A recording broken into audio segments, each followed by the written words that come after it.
Tip, greetings, peace. Before we begin, I just want to make a couple quick announcements.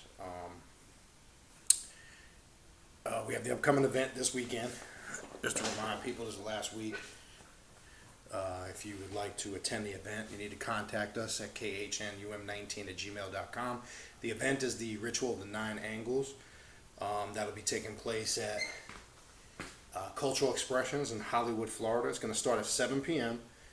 One of the mandatory requirements for the event, you need something to conceal your face, some type of mask.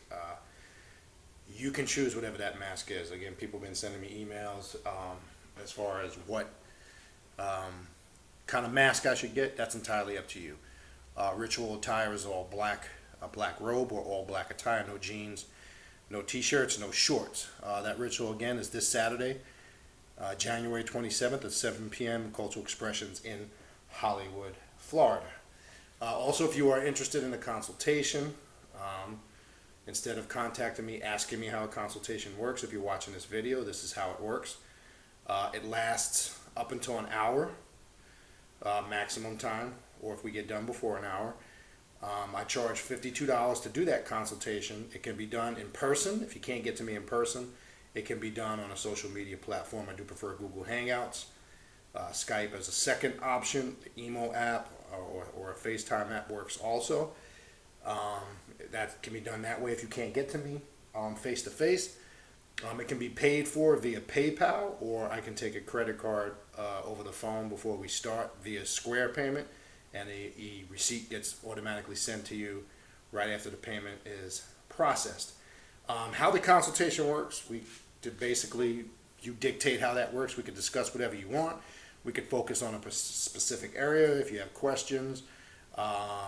If you want information on how to practice this path, or how to set up altars, or just giving you examples. Anything you want to talk about or focus on, we can focus on that. I do communicate with you in that particular consultation, whatever comes through via spirits or archetypes in reference to you. I communicate that information to you. You use and utilize that information as you see fit or please. The consultation is not to tell you what and what not to do.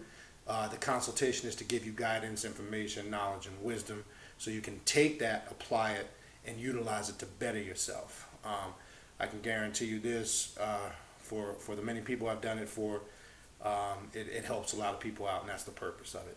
So if you are interested in the consultation, I ask you to at least give me 24, prefer 48-hour notice, because I do go in order. You can email me at the same address that I gave for the event this Saturday. That's khnum19@gmail.com. All right, haven't got any announcement stuff. Oh, and I do want to thank, we had a little small get-together this past weekend with just a few people. It was nice. We did a little drumming on the beach, and we did a ritual dealing with the spirits of the dead at the cemetery later that evening. So for the small group that turned out for that ritual, we appreciate you coming through for that ritual, which kind of ties into the topic we're going to talk about tonight. So I've gotten some emails. We've been talking about on the radio show, the last couple videos I did here on Mother Nubia. We've been talking about vampire magic. And in vampire magic, this video isn't exclusively going to be on vampire magic. The topic of ancestral worship, or the spirits of the dead, or working with the spirits of the dead, or what in some spiritual practices known as necromancy, that has come up. All right. So I'm going to address that, because this is the core foundation. I've touched on this in some previous videos.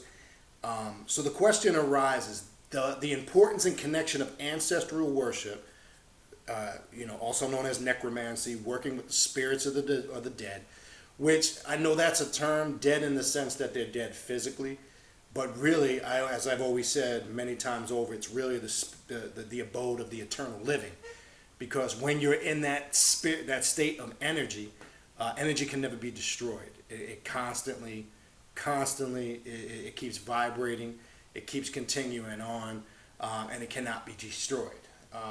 So that is the realm of the eternal living. And you will find ancestral worships, necromancy, connected to a lot of spiritual systems. It came up because of the latest stuff we've been talking about dealing with vampire magic. And it is a core principle in vampire magic. And not just vampire magic, even when you get into black magic or witchcraft in the African spiritual systems, especially in the African spiritual systems, reverence of the dead, especially of one's bloodline, is the key and the foundation. And again, through my experience, there might be some who have a difference of opinion.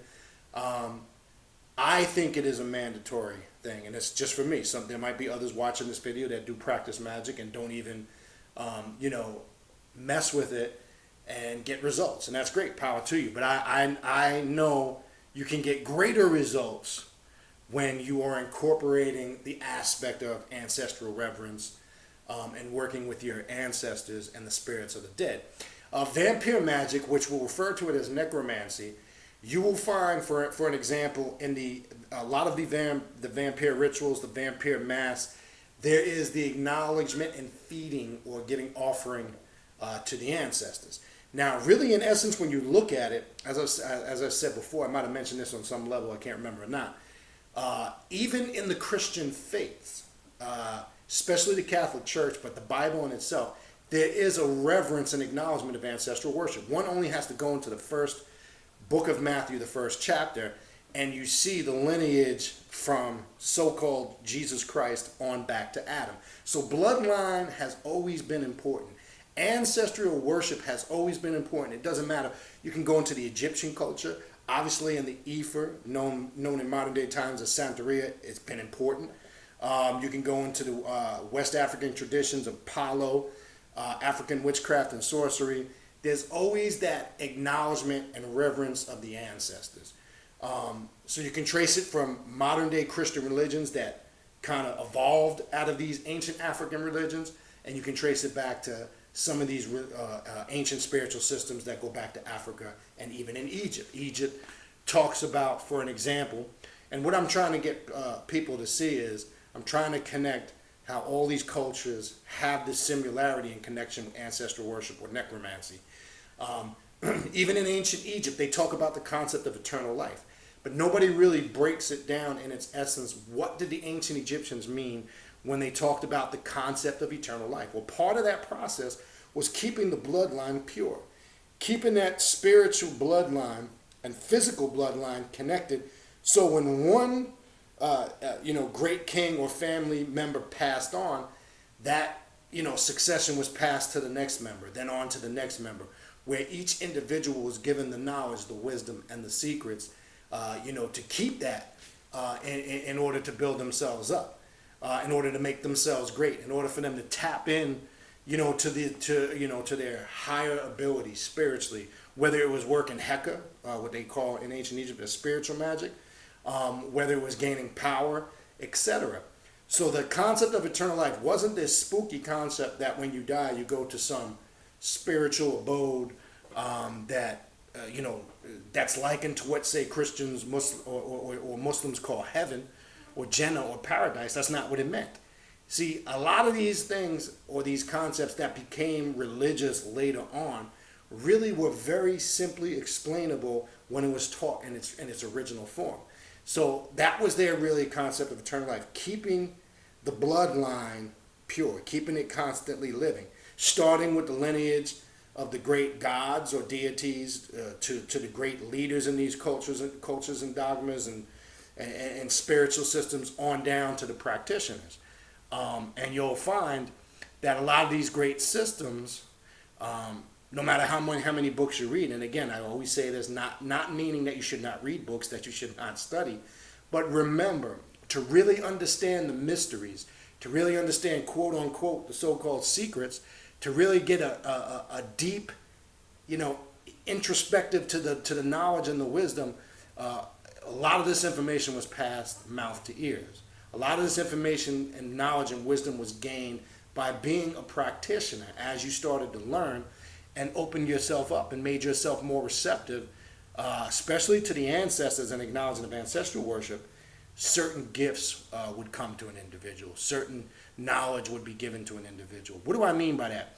you'll find when you're practicing, let's say, black magic, or you're working rituals to enhance your perception, your knowledge, and wisdom, especially when you're communicating with your ancestors, you sometimes find you just have answers to questions you didn't even know that you knew the answers to.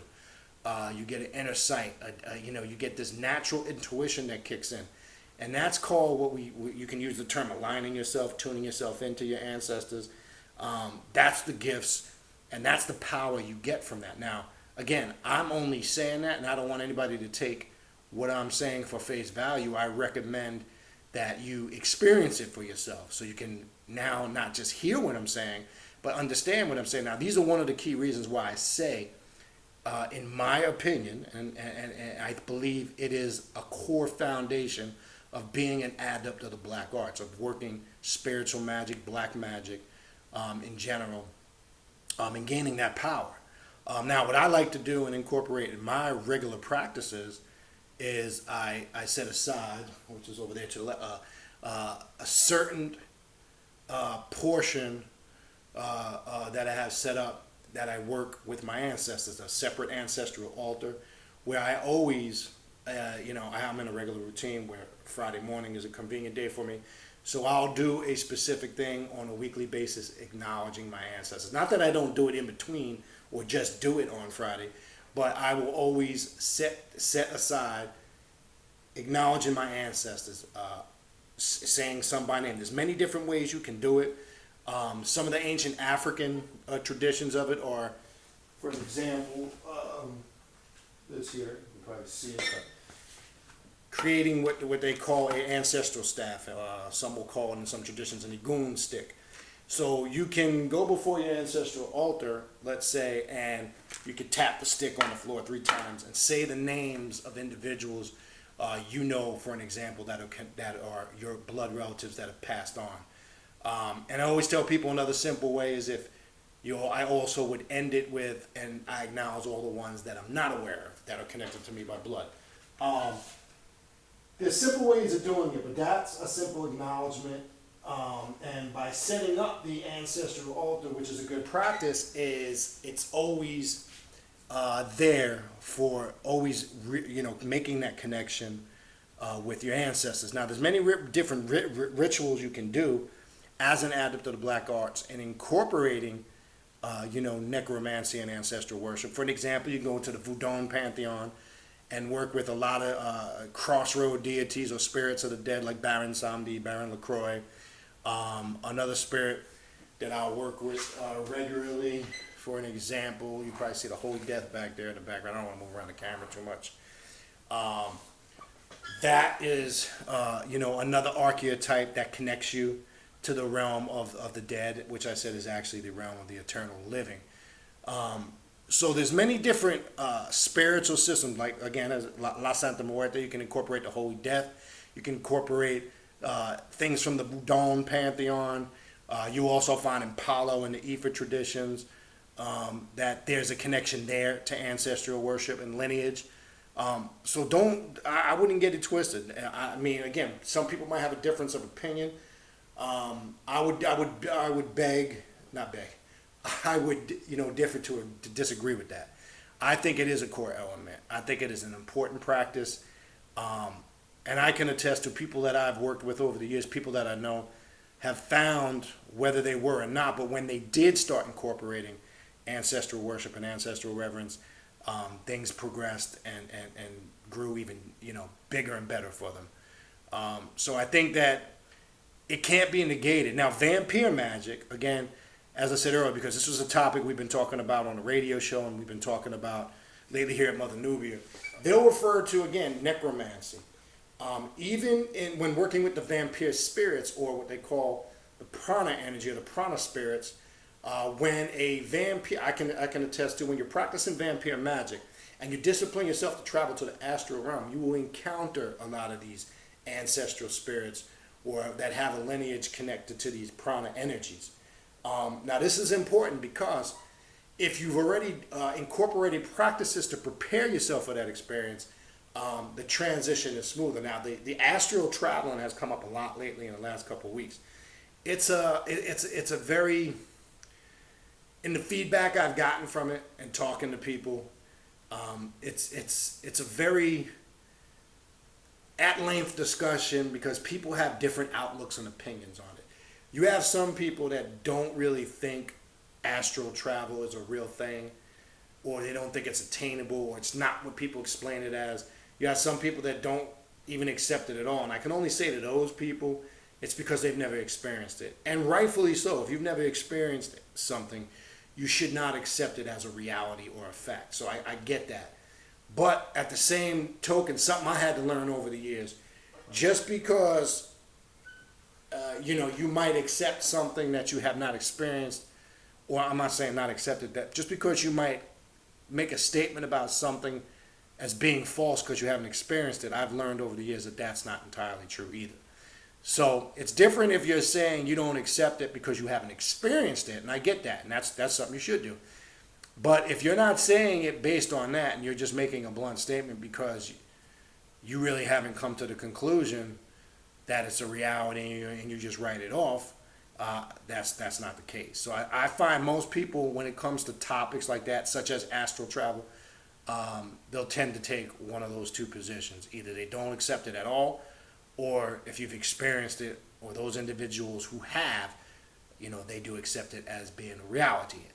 And then it leads me to my point. I can only speak for what I have experienced. And as I said many times before, I don't ask anybody or would want anybody to believe anything I say without experiencing it. But I can tell you astral travel is real because it's a practice that I incorporate on a regular basis in my spiritual practices. Now, speaking of the prana energies, the spirits of the dead, and even in vampire magic, they incorporate that connection to past ancestral spirits. You will encounter them in many different rituals that you work with, and you will encounter who and what those spirits are and how they are connected to you. As I said before, some people who don't repair or work on their issues, or as we label it sometimes, the traumas that are plaguing their subconscious mind, what tends to happen is if you discipline yourself and you reach this level, or you tap into reaching that astral realm, you will encounter those energies, good and bad. They will come into existence and you will be challenged and tested by them. So your fears come to the surface. This is what we mean when we say, over the years, or you've heard me say in many different videos, you will have to face your bullshit. It will come to the surface. It will manifest. And the question is, are you prepared to deal with it? Most of the time, most people will say yes. And I found out probably about 80% of them who do say yes are not prepared to deal with them. And I'm saying that based on what happens after the fact. Now, ancestral worship is one of those things that can prepare you for those type of experiences. You'll find out when you establish that open line of communication between you and the ancestors, you start to get creative and do certain things. You can start incorporating your own spiritual practices and rituals that you created, which are the most powerful that you can create, worshiping or reverencing or acknowledging the ancestors. And you will find the power in it. And as many times as I can say it is irrelevant until, again, you make the effort to experience it. So we can't negate the acknowledgement and the practice of, you can call it ancestral worship, ancestral reverence, necromancy, working with the spirits of the dead. Okay. The abode of the dead. Let's talk a little bit about that before we finish out. The abode of the dead is always prominent in many different spiritual systems. Okay.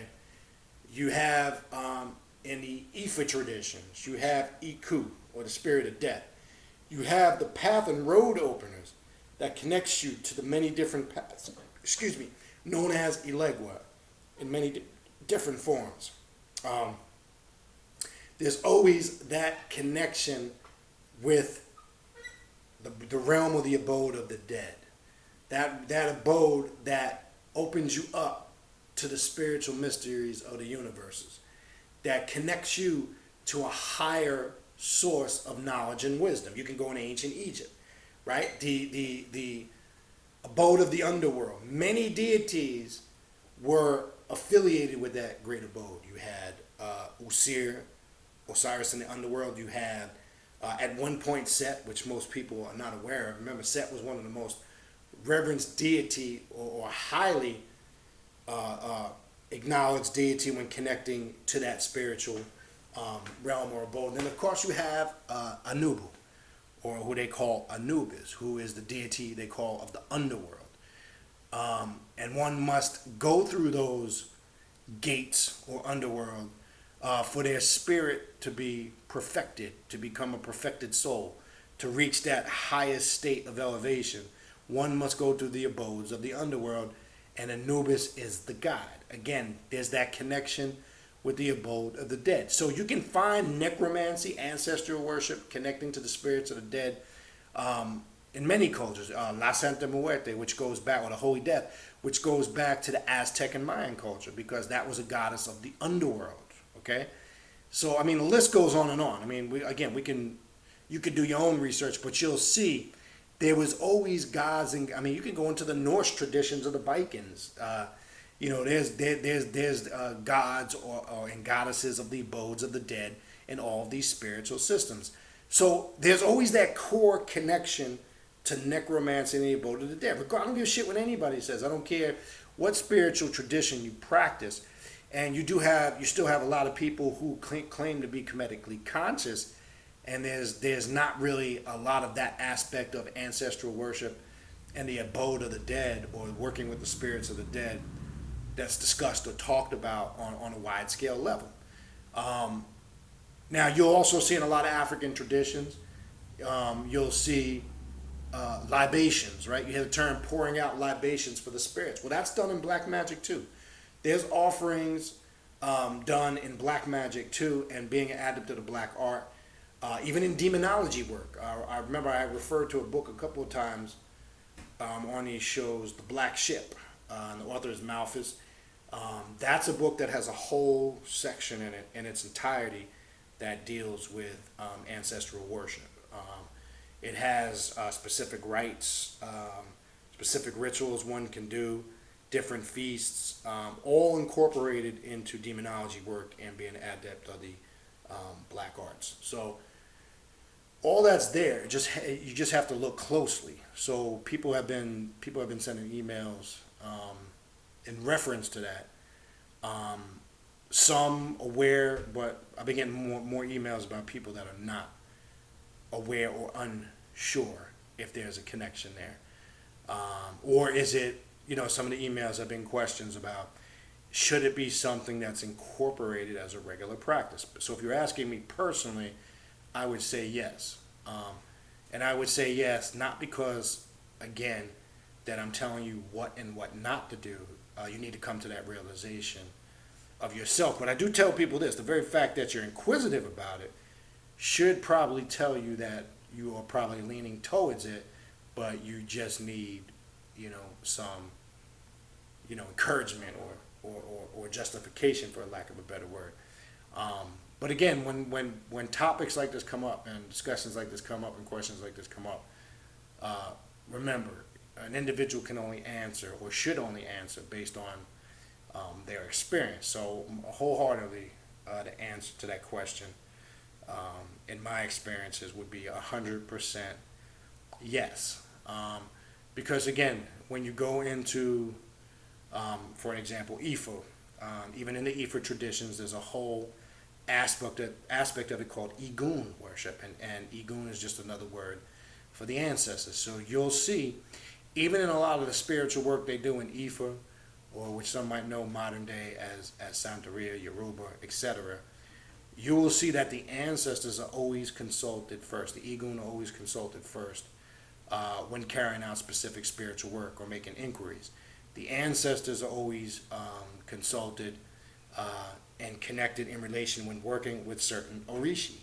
So ancestral worship, especially in that tradition, and as I said earlier in the beginning of the video, West African spiritual traditions or African spiritual traditions, it's definitely stronger and more prominent there, but you can't do one without the other, especially in the Ifa traditions.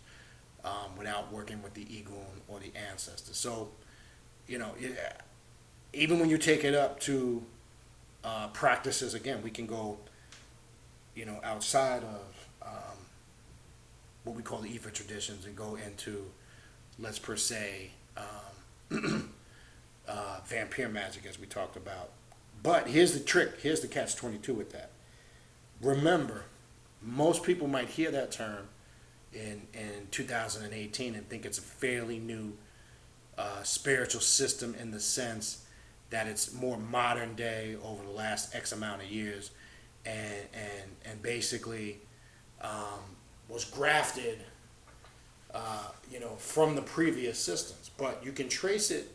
It is grafted from previous systems, no doubt, because you see a lot of similarities. But remember, original vampirism, as we said in previous videos, you can trace it back to ancient Egypt in the 4th dynasty, specifically Pharaoh Unas. And you have to do your research. All you got to do is go, look, the concept of vampirism is not new.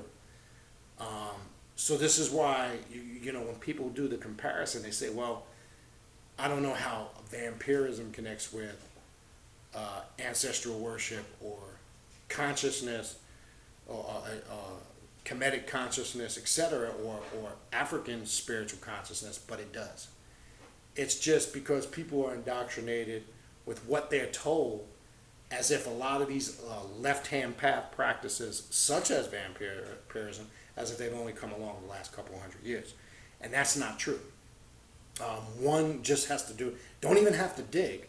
One just has to simply do basic research to find that reality. You'll find vampirism also has a lot of similarities with the practice of Heka, Egyptian magic, in how it's practiced, in the absorption of energies, in a lot of using the mind power, astral traveling. A lot of these spiritual practices, when you go into the coming forth by day, and it talks about transformational things with a pep in relation to us as human beings, shedding the snake of his skin and putting on new skin, using a lot of these metaphors and concepts that even though they're metaphoric, but they're talking about the growth and evolution and transition of the individual. So again, as I said before, when you read the Coming Forth by Day, which basically is a book of Heka or Egyptian magic, when you really read it, you'll see the connection in there too, if you really know what you're reading.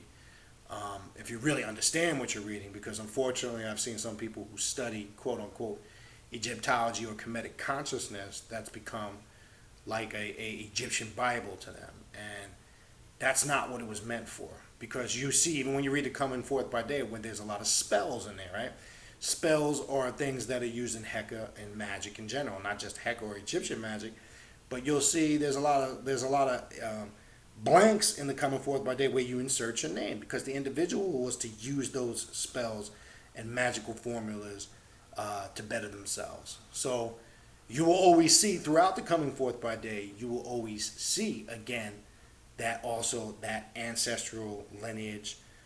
You also see necromancy, always acknowledge, all throughout the Coming Forth by Day, they acknowledge the abode of the dead, or working with the spirits of the dead. And there's that connection, again, from front to back. So we can balance through all of these different traditions, and we can make that connection. All one has to do is just take the time and look. So I don't care if you practice Kemetic spirituality, ancient Egypt, Ifa, African, Yoruba, or African and West African traditions, doesn't matter. And even if vampirism, left-hand path practices, all African witchcraft, sorcery, all this stuff is connected, even on up until the very modern, watered-down religious dogmas we have called Christianity, Islam, Judaism. There's always the acknowledgement of ancestral worship. It can't be avoided. It can't be denied. It's a reality. So, again, the simple answer to that question would be a very, very simple yes. All right. Hopefully that shed some light on it. I know people, unfortunately, they struggle again, I'm speaking more so to newer people that first come on this path, because it's only new in the sense I see people struggle because it's not accepted mainstream, especially if you're a melanated person. It's if you're Latino, if you're black, from the Caribbean. Again, I'm not talking about the West African traditions such as Ifa, Yoruba, Santeria, and Palo, and things of that nature. When you use the term left-hand path and incorporate maybe some of these other systems that people are not familiar with, such as vampire magic or Luciferianism, people struggle because some look into it in depth and they see the connection there. They're amazed, with the level of knowledge and wisdom that it teaches, but it's hard for them to go out into the mainstream world and profess to others that this is what they work with, because it's not accepted or it's not mainstream, because that's something that's been programmed and embedded into their head, and that's a struggle. And I've seen this. If you're new to it and you come from a background that you have no connection to it, and you see, the truth in it, it's not an easy adjustment. But it also takes a certain mindset of not caring what anybody thinks, not caring what anybody thinks in the sense of their opinions about you. Because as I said before, the only important thing is the results that you get. So if you're getting results, that's irrelevant to what people think, their comments and opinions, because people make ignorant statements and do stupid shit out of things they know nothing about and they fear. So usually ignorance or ignorant comments is based out of their fear of the unknown, because they don't know nothing about it.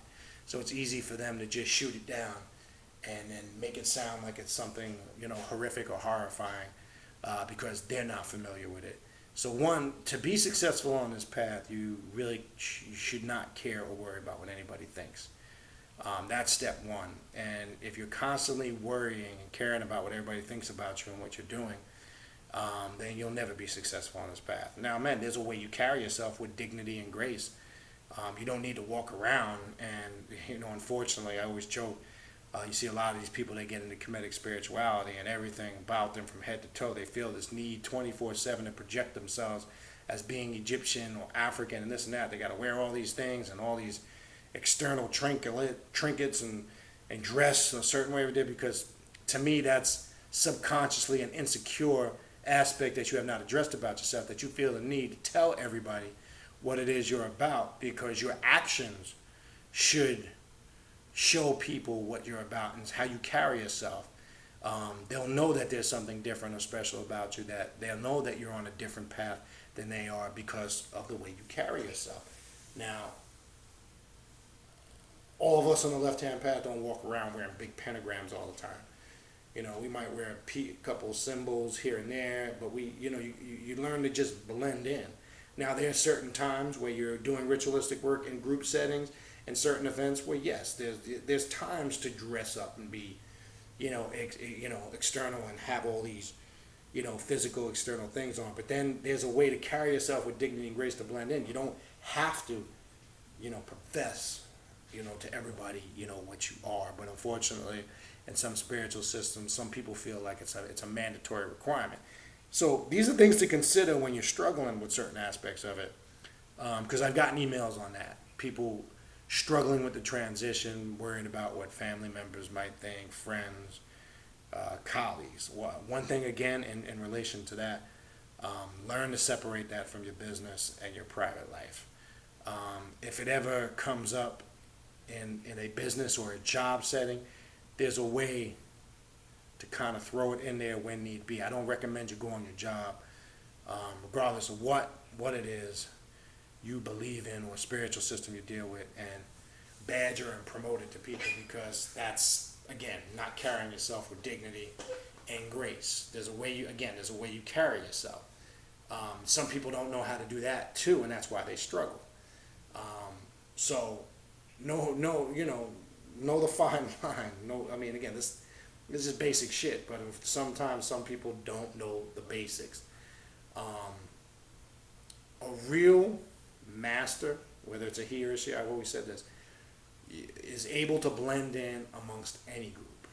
And I've said this before, I can stand in a group of Christians and blend in and still impart some jewels without giving away, you know, everything that needs to be given away. I can stand in a circle of Muslims or a Kemetic circle, whatever it is. It don't matter. If you are a spiritual master, you can adapt to any environment, male or female, it doesn't matter. But when you feel the need to press your way, your methodology, and what you know, it's going to create a lot of arguments, debates, and unnecessary attention that you don't need. So there's a way to conduct yourself. You know, there's a time for those things. And that comes with maturity. And I'm not talking about maturity just with age. I'm talking about maturity with knowledge and wisdom. But anyway, don't want to veer off the path. That was another side email I got. I just figured I'd address that question and throw that in there. So I hope this kind of gives you some guidance and pushes you in the right direction as far as does ancestral worship have a place in the left-hand path? Yes, it does. Is it a mandatory practice? Nothing is mandatory on the left-hand path. Would it be one that I suggest you incorporate on a regular basis? I would, based on my experience and results with it, and not just mine, others that I've talked to. But I will leave that up to you, the individual that's watching this video or listening to this. You make that decision for yourself. But again, factor in, you can find its connection in all the things we just talked about. You can find it in all these spiritual systems and cultures. It's there. It's not like it's hiding or lying dormant and you got to search hard for it. It is there. So I hope this video helped in answering that question. And again, real quick, before I go, again, just a reminder, the announcements I made in the beginning of the video, because this will be the last video before the event. There we will be doing the Ritual of the Nine Angles this Saturday, 7 p.m. at Cultural Expressions in Hollywood, Florida. If you would like information on that or a spiritual consultation that I mentioned in the beginning of the video, feel free to contact me at khnum19@gmail.com. That's pretty much what I got for you on this video, and I could not tell you what we're going to talk about on the next video. As you know, whatever comes up, it might be an email or something that sparks the topic, but we'll see. So I appreciate everybody tuning in, and we'll see you on the next video. Peace.